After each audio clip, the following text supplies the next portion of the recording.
இந்த பக்கம் நெதர்லாண்ட்ஸ்லேருந்து நான் ஹெப்சிபா. இது ஒரு சாட்டர்டே காலையில் ஹஸ்பண்ட் ஏர்லியாக பிரேக்ஃபாஸ்ட் எல்லாம் முடிச்சுட்டு இப்போ கார்பேஜ் டம்புக்கு போக கிளம்பிட்டு இருக்காங்க.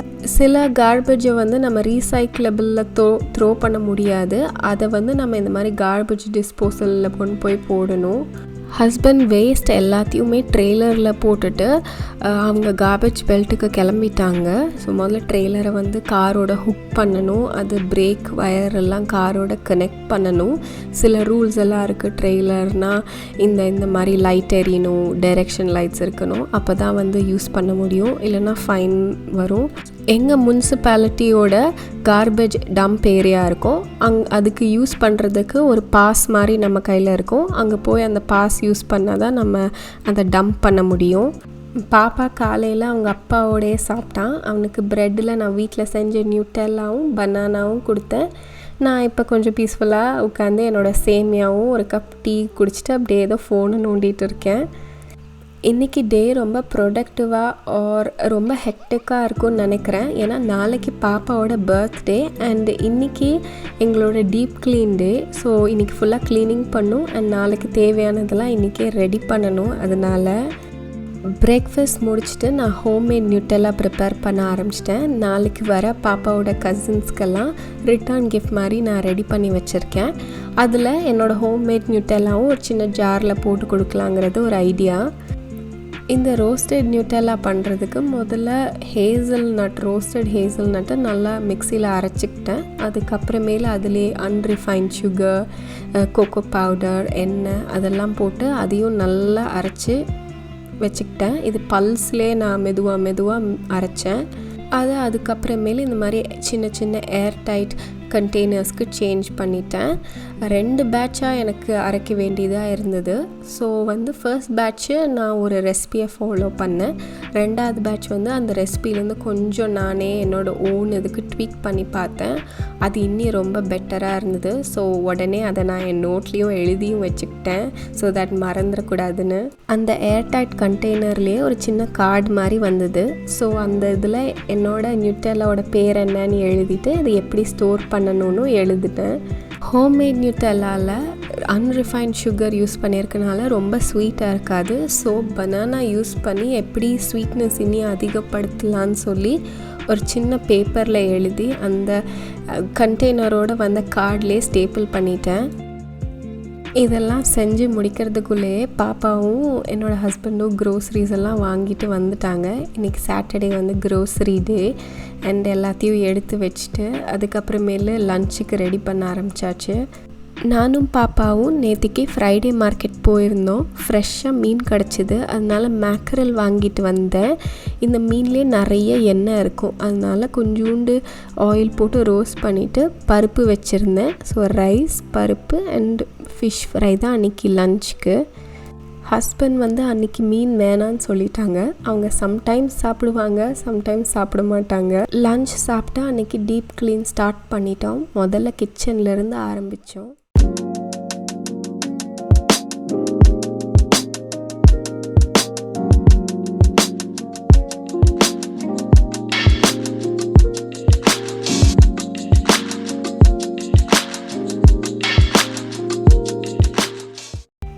வீடு ஃபுல்லாக டீப் க்ளீன் பண்ணி வெளியே கார்டன்லேயும் சுத்தம் பண்ணிவிட்டு குளிச்சுட்டு ஒரு கப் டீ சுட குடித்தாச்சு. வெயில் அடித்தாலும் எனக்கு டீ கண்டிப்பாக வேணும்.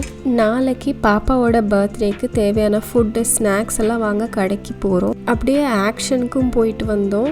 ஸோ ஆக்ஷனை பற்றி உங்களுக்கு தெரியலனா இது நெதர்லாண்ட்ஸோட டிமார்ட் மாதிரி. இங்கே எங்களுக்கு கேம்பிங்க்கு தேவையான கொஞ்சம் லைட்டெல்லாம் வாங்க வேண்டியது இருந்து அதெல்லாம் வாங்கிட்டு நாளைக்கு கிஃப்ட் பேக்ஸ் கொஞ்சம் வாங்கணும், அந்த ரிட்டர்ன் கிஃப்ட்ஸ் கொடுக்க, அதுவும் வாங்கினேன். அப்புறமேல இங்கே டிஸ்போசபிள் பிளேட்டு, கப்பு, ஃபோர்க் அதெல்லாமும் வாங்கினோம். க்ரோசரி ஸ்டோர் போகும்போது நான் இந்த மாதிரி ஃப்ளவர்ஸ் வாங்கிட்டு வருவேன். எனக்கு இது ரொம்ப பிடிக்கும், இந்த மாதிரி வீட்டில் ஃப்ளவர்ஸ் வைக்கிறது. ஃப்ளவர்ஸ் எல்லாம் கட் பண்ணி வேஸ்ட்டில் ட்ரான்ஸ்ஃபர் பண்ணும்போது சிலது பிஞ்சிரும், அல்லது ஆல்ரெடி வாங்கும் போதே பிஞ்சிருக்கும். அதெல்லாம் எடுத்து இந்த மாதிரி ஒரு குட்டி வேஸ்ட்டில் செட் பண்ணி அதையும் ஒரு இடத்துல நான் வச்சுருவேன். ஈவினிங் ஒரு 5:30 ஆகிடுச்சு. ஸோ டின்னர் ரெடி பண்ண ஆரம்பிச்சிட்டேன். இன்றைக்கி ஹோம்மேட் பீட்ஸா தான். லன்ச் ரொம்ப ஹெவியாக இருந்தனால டின்னர் கொஞ்சம் சிம்பிளாக தான் செஞ்சேன். அப்புறம் ஒரு சாலட். அப்படியே இந்த ரிட்டர்ன் கிஃப்ட்ஸையும் பேக் பண்ண ஆரம்பிச்சிட்டேன். ரிட்டர்ன் கிஃப்ட்ஸ்க்கு ஒரு வுடன் பசில் வாங்கியிருந்தேன், ஒரு டிஜிட்டல் ட்ராயிங் போர்டு வாங்கியிருந்தேன், என்னோடய சாக்லேட் பேஸ்ட் அண்ட் க்யூட்டாக ஒரு சன்கிளாஸ். அவ்வளோதான். இங்கே நெதர்லாண்ட்ஸில் தெமு அப்படிங்கிற ஒரு வெப்சைட் ரொம்ப ஃபேமஸ் ஆகிட்டுருக்கு, சைனீஸ் வெப்சைட். ஸோ அதில் நிறைய ஆஃபர்ஸ் கொடுத்தாங்க, நோ ஷிப்பிங் காஸ்ட் அப்படின்னு. அதனால அதிலிருந்து ஆர்டர் பண்ணியிருந்தேன்.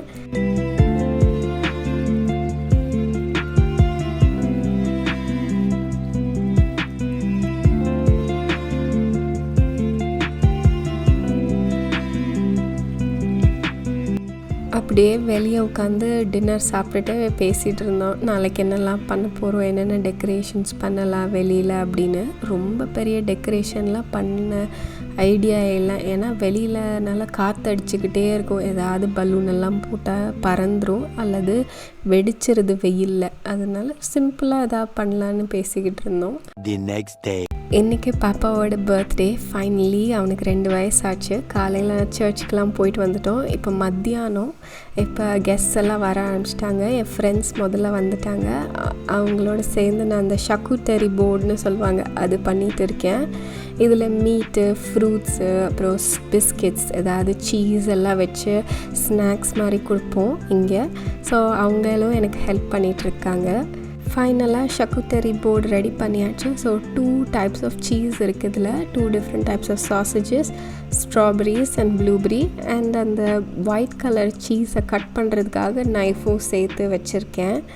கொஞ்சம் ஃபேமிலி இருக்கும் போதே நாங்கள் பாப்பாவுக்கு கேக் கட் பண்ண ஆரம்பிச்சிட்டோம். டச் பர்த்டே பார்ட்டிஸில் யூஸ்வலாக சொல்லிவிடுவாங்க, இந்த டைம் டு இந்த டைம் வரைக்கும் பார்ட்டி இருக்கும். அண்டு வர்றவங்க சம்டைம்ஸ் கேட்கலாம், எத்தனை மணிக்கு கேக் கட் பண்ணுவீங்கன்னு. நாங்கள் ஒரு டைம் சொல்லுவோம். நாங்கள் கேக் கட் பண்ண ஆரம்பிக்கும் போது கொஞ்சோண்டு பேர் தான் இருந்தோம். முடிக்க மற்ற 2 பேர் வந்துட்டாங்க. Happy birthday to you.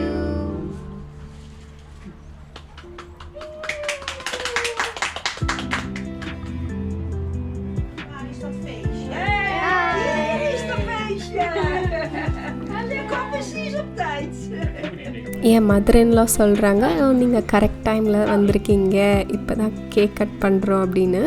Touch கல்ச்சரில் கேக் கட் பண்ணிவிட்டு உடனே பிளேட்ஸில் சர்வ் பண்ணி மற்றவங்க எல்லாத்துக்கும் கொடுத்துருவாங்க. பாப்பாவுக்கு டிராக்டர்னால் ரொம்ப ரொம்ப பிடிக்கும். அதனால ஒரு tractor and farm theme cake தான் ஆர்டர் பண்ணியிருந்தோம். பாப்பாவோட கசின்ஸ் எல்லாம் லேட்டாக தான் வந்தாங்க. ஏன்னா குழந்தை வச்சுருக்கிறவங்க அவங்க பாப்பாவுக்கு எப்போ நேப் டைம் அதை முடிச்சு தான் கூட்டிகிட்டு வருவாங்க. இந்த ஊரில் அப்படி தான். And it's completely normal. பாப்பா யூஸ்வலாக என்னோட அம்மாட்டியும் அவனோட ஓமாட்டியும் ரொம்ப அட்டாச்சாக இருப்பான். ஸோ ஓமா இருக்கிறனால நான் தேவையில்லை, ஓமா எனக்கு கேக்கு ஊட்டி கொடுங்கன்னு எடுத்துகிட்டு போயிட்டான் அவங்க ஓமாட்ட. ஆல்சோ இங்கே பர்த்டே பார்ட்டிக்கு வரவங்கக்கிட்ட நீங்கள் டின்னருக்கு இருக்க இன்ட்ரெஸ்டட்னால் முன்னாடியே சொல்லுங்கள் ப்ளீஸ் அப்படின்னு சொல்லி கேட்போம். அண்ட் அவங்களும் இன்ட்ரெஸ்டடாக இருந்தால் முன்னாடியே சொல்லுவாங்க கெஸ்ட் எல்லாம். இது இங்கே ரொம்ப கம்ப்ளீட்லி நார்மல்.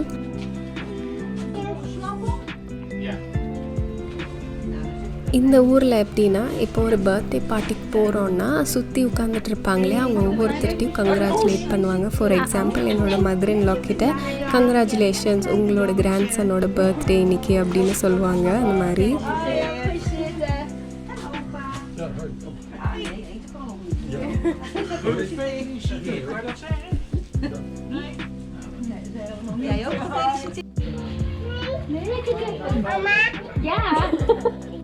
முதல் தடவை பாப்பாவுக்கு இந்த மாதிரி ஐஸ் கொடுத்தோன்னே அவங்க ஓமாட்ட காமிக்கிறான், எனக்கு முதல் தடவை இந்த மாதிரி முழுசாக எனக்கே கொடுத்துட்டாங்கன்னு. கிச்சனோட நிலமை இப்படி தான் இருக்குது பர்த்டே பார்ட்டிக்கு அப்புறம். லிவிங் ரூமோட நிலமையும் கொஞ்சம் மோசமாக இருந்தது. பட் இதுதான் சைன் நல்ல ஒரு பார்ட்டி நடந்தது அப்படின்னு சொல்லிட்டு. டின்னர்லாம் சாப்பிட்டு முடிச்சிட்டோம். என் ஹஸ்பண்ட் பாஸ்தா சாலட் பண்ணியிருந்தாங்க. இந்த தடவை கொஞ்சம் சிம்பிளாக தான் டின்னர் பண்ணியிருந்தோம், பர்த்டே டின்னர். போன வருஷத்துக்கு இந்தியன் ரெஸ்டாரண்ட்லேருந்து கேட்ரிங் மாதிரி நிறையா டிஷ்ஷஸ் ஆர்டர் பண்ணியிருந்தோம். நான் இனிஷியலாக கொஞ்சம் மட்டும் க்ளீன் பண்ணி வச்சேன். என்னோடய ஃபாதர்-இன்-லா மதர்-இன்-லா கிட்ஸ் எல்லாம் விளாண்டு இறச்சி போட்ட டாய்ஸ் எல்லாம் க்ளீன் பண்ணிகிட்டு இருக்காங்க. பாப்பாவோட கசின்ஸ் எல்லாம் வந்து அவனுக்கு விஷ் பண்ணிவிட்டு விளையாண்டுட்டு கிளம்பிட்டாங்க. அவங்களாம் குட்டி குழந்தைங்க, அவங்களுக்கும் பெட் டைம் இருக்கும். அதனால யூஸ்வலாக இங்கே பெட் டைம் வந்து 7:30, 8:30 அந்த டைம் தான். ஸோ அதனால சின்ன குழந்தைங்க அவங்க பேரண்ட்ஸ் கிளம்பிட்டாங்க. ஃபாதர் இன்லாஸ், மதர் இன்லாஸ் மட்டும் இருக்காங்க. Oma och pappa då?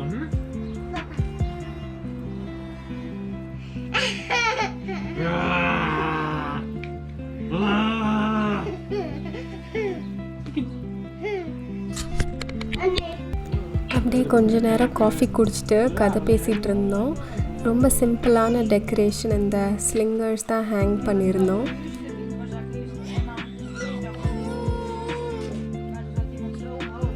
அப்புறமேலே எல்லோரும் கிளம்பிட்டாங்க. நானும் கிச்சனை க்ளீன் பண்ண ஆரம்பிச்சிட்டேன். இப்போ க்ளீன் பண்ணும்போது ரீசைக்கிளபிள் வேஸ்ட் அண்ட் நான் ரீசைக்கிளபிள் வேஸ்ட்னு தான் க்ளீன் பண்ணுவோம். அந்த ஃபேண்டா கேன், கோக் கேன் எல்லாமே ரீசைக்கிளபிள். ஸோ அதெல்லாம் தனியாக எடுத்து வச்சுருவோம். கிளாஸ் தனியாக எடுத்து வச்சுருவோம். பிளாஸ்டிக் ரேப்பர்ஸ் எல்லாம் தனியாக எடுத்து போடுவோம். ஸோ அப்படி தான் இங்கே க்ளீன் பண்ணுவோம். ஃபைனலி கிச்சன் க்ளீன் ஆகிடுச்சு. அப்படியே பார்க்க ரொம்ப அழகாக இருக்குது. அப்படி சாட்டிஸ்ஃபைங்காக இருக்குது எனக்கு. அப்படியே க்ளீனான கிச்சனோட சாட்டிஸ்ஃபைங்கான ஒரு விஷயம் எனக்கு இல்லவே இல்லை. இந்த வீடியோ அவ்வளோதான். ஹோப் உங்களுக்கு இந்த வீடியோ கொஞ்சம் இன்ட்ரெஸ்டிங்காக இருந்திருக்கும்னு நினைக்கிறேன். தேங்க்யூ ஸோ மச் ஃபார் வாட்சிங். உங்களுக்கு பிடிச்சிருந்தா லைக் பண்ணுங்கள். Thank you for supporting. பாய்.